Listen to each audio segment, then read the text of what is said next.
Hello friends, ఫిఫ్త్న రాబోయే episode ప్రోమోలో ఏం జరుగుతుందో తెలుసుకుందాం. ఆర్య, అను అందరూ కూడా పూజ అయిపోయిన తర్వాత బయట వచ్చి కూర్చుంటారు. అప్పుడు సోదమ్మ వస్తుంది. సోదమ్మ వచ్చి వాళ్ళ దగ్గర కూర్చున్నప్పుడు వాళ్ళకి సోది చెప్పమని చోతి చెప్తే ఇంకా అప్పుడే సోదమ్మ ఆర్య ముందు కూర్చుని ఆర్య చెయ్యి పట్టుకొని ఇలా చెయ్యి చూసి ఇలా చెప్తూ ఉంటుంది.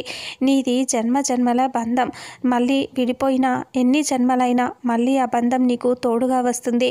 ఆల్రెడీ నీ జీవితంలోకి నీ బంధం వచ్చేసింది, మళ్ళీ మీరు ఒక్కటవ్వబోతున్నారు అని అంటూ ఆర్యకి చెప్తూ ఉంటే ఆర్య అలా ఆలోచిస్తూ అను తనకి ముందుగా ఫస్ట్ గుడి దగ్గరికి తీసుకొస్తాడు కదా, గుడిలో నుంచి తీసుకెళ్తాడు కదా, ఆ సీన్ని గుర్తు తెచ్చుకుంటూ ఉంటాడు. అలా ఆలోచిస్తూ ఉంటాడు. ఇక అప్పుడే సోదమ్మ మళ్ళీ అను చెయ్యి చూసి ఇలా చెప్తూ ఉంటుంది.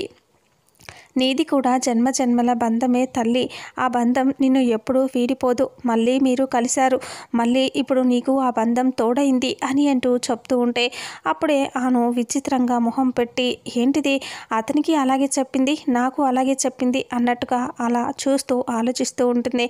ఇక ఇంతటితో అప్పుడు ఆను అలాగే ఆర్య గత జన్మలో ఎలా కలుసున్నారు, అలా ఎలా విడిపోయారు, మళ్ళీ ఎలా చావులో ఒకటయ్యారు, ఇవన్నీ చూపిస్తూ ఉంటారు. ఇక్కడ ఆర్య ఏమో ఈ జన్మలో మళ్ళీ వచ్చింది అన్నప్పుడు అను తన జీవితంలో ఫస్ట్ టైం రావటం అవన్నీ గుర్తు తెచ్చుకుంటూ ఉంటే అనుకేమో ఇక్కడ గత జన్మవి చూపిస్తూ ఉంటారు.